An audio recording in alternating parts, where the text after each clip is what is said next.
Namaste, all sadhakas. This is the lecture on the book Upadesha Amrutam, written by Malayalam Swamy, and today is the fourth video and 46th chapter. It, it's a knowledge about Shuddha Brahma or Atma or whatever you call Almighty.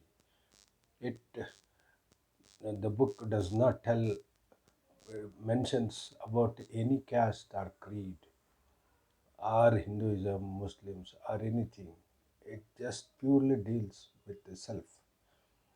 So, hence, please be attentive and spend 10 or 11 minutes of your day to hear this discourse. Thank you, Masters. Just as any man, be he a Brahmin or non Brahmin, an educated or uneducated, a landlord or a cowherd, and a male or female has to experience the same suffering.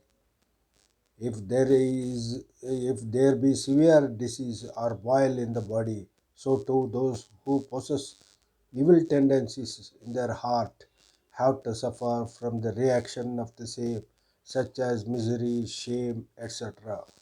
Just as patients who take proper medicines with suitable diet get good and enjoy health and happiness. So too the soul, which is freed from all the tendencies, acquires peace and enjoys spiritual bliss.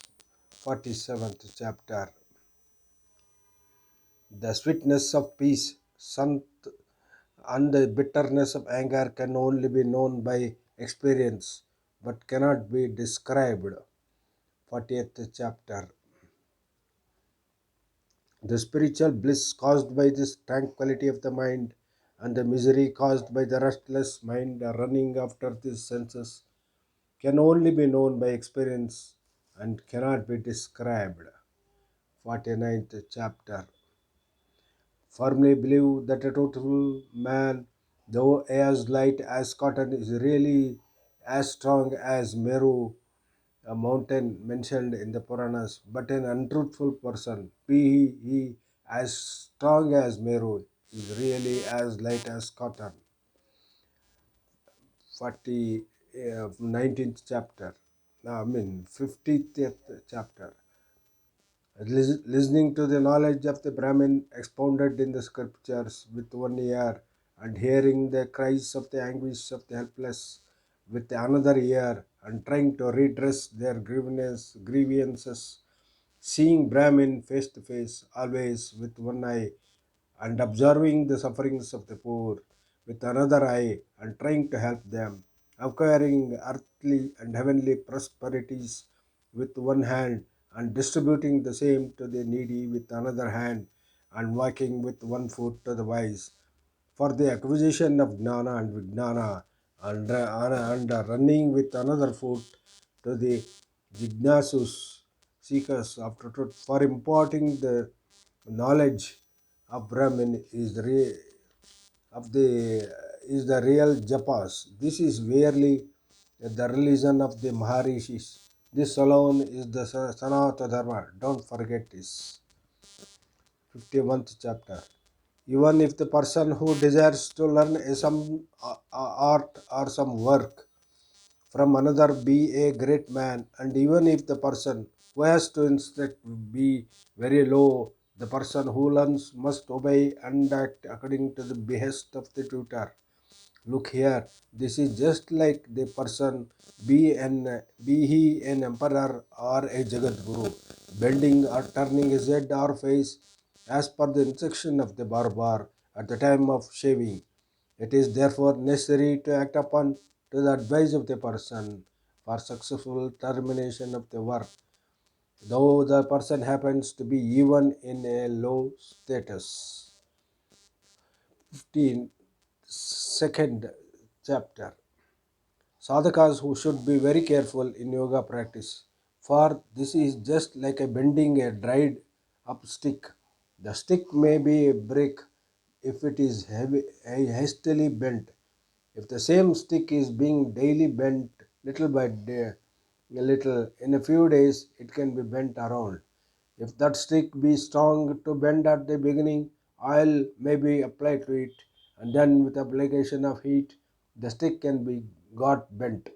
In the same manner, while changing the old diet and practicing the new one, while performing the other works duties, while bathing and meditating, and while performing pranayama, the sadhaka should follow their practices slowly and with great care and diligence. If not, the yoga may turn itself into roga. Yoga will be attained by those who practice with care.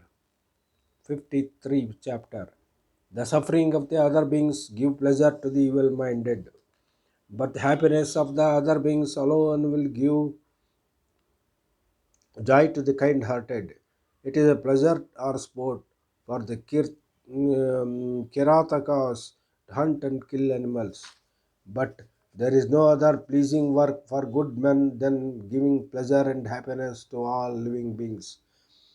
There were no bounds to the joy of Buddha while saving the swan wounded by the Devadatta and while saving the helpless animals about to be sacrificed at the altar by Bimbasara.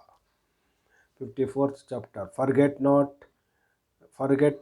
that if the worldly affairs and are given to a small room as to accommodate the 5 point of a pin today, tomorrow, in spite of your will, they will create such a large room through which even elephant can easily pass. Chapter 55.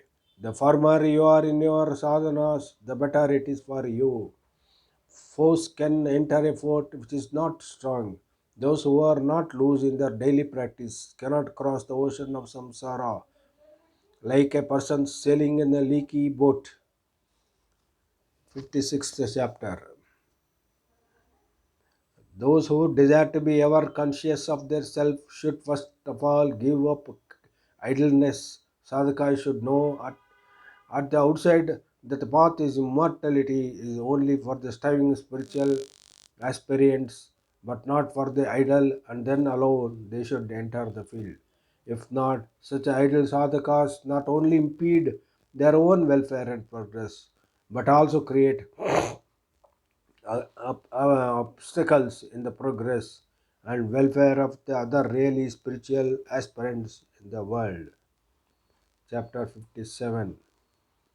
It is very difficult to change one's nature, but it is possible for one who has a will to do so and strenuously attempt for the change always. Persons without self-worth can never be changed by the efforts of others. A wax doll may cost be transferred into any other form we like.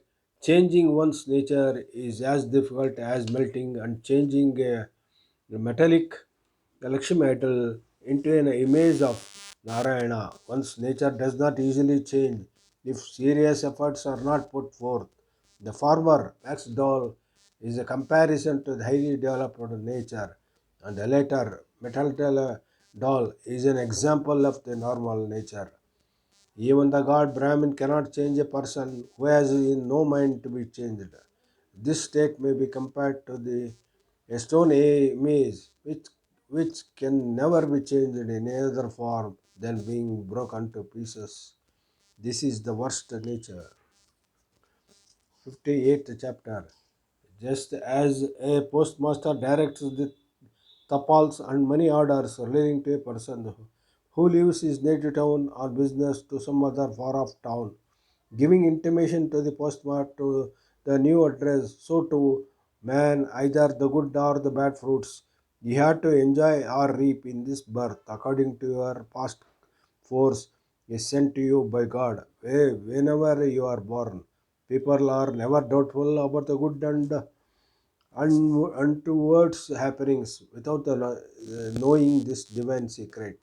The divine laws are inexplorable. Man cannot prevent them from coming into force. 59th chapter. Low-minded people scold even holy men, wise men, and virtuous men if they are not supplied with their wants to their entire satisfaction. They are like the person in the following illustration. A traveler sitting in the shadow of a tree chewed sugar cane and spat the dross. After some time, a beggar came, took the dross and chewed it. Finding there was no juice in the dross, he began to scold the traveler. Wow, what a bad fellow is he, who has left the dross even without a little juice. Chapter 60. Males or females born in high and rich families will be sometimes possessed by friends at the time of their youth or middle age.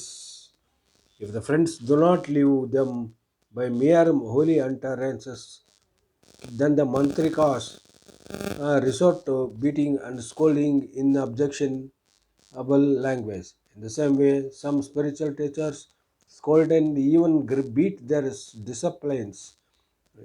disciples for their bad qualities and actions in order to set them right. The sorcerer beats the possessed person not because he is angry with him, but because he is angry with a fiend. In the same way, the spiritual teacher chastises his disciples not because he hates them, but because he desires to reform them. The real teacher earnestly desires that his disciples should become as poor as he is. If any teacher behaves like the scholar with his good motive, then the fiend of material outlook in the disciples will run away from them. Thank you, masters, for hearing this video. Again, next time, another very good chapter. Thank you.